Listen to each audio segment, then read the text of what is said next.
Recently, over winter break, I learned how to cut my hair. So what I do is I go to the barber shop one time, I have them trim everything down for me, then all I do is I maintain the fade on the sides, so as the top grows out, my haircut looks crisp and clean. So in today's video, I'll be showing you exactly the steps that I walk through to maintain my hair as it grows, and hopefully you can learn some things along the way as well. Alright, let's go. This is the clipper that I use. It's sleek, modern, and I can adjust the cutting length with that turn dial at the top. The first step in cutting my hair is combing my hair out. When I comb my hair out, I'm able to see what my fade looks like at the moment, and it shows me what parts I need to trim and the other parts that I can leave alone. Once I've figured that out, I'll start balding the sides of my head where my fade will begin. I make it a point to try to get as close to the skin as possible because it makes the fade look so much better.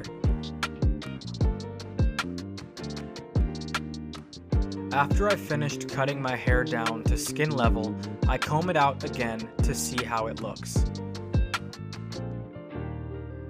Step 2 is all about blending in the cut line that was made from step 1.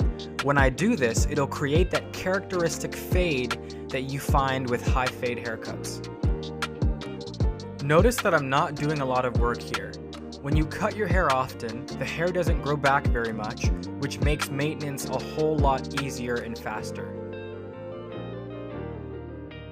In step 3, I observe the work that I did again through my mirror, and then it's time for the hard part. This is my favorite part of my haircut and a signature element of my hairstyle. After I comb to make sure my hair is neat, I start the cut. I'm very careful at this stage because a crooked part can ruin the whole haircut.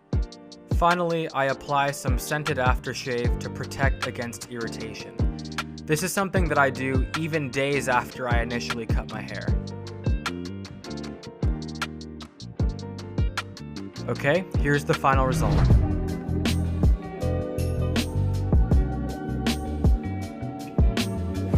That's how I cut my hair. I hope you learned something. Now, I actually cut my hair a few days ago. I want to show you a quick video of that. Let me bring that into frame.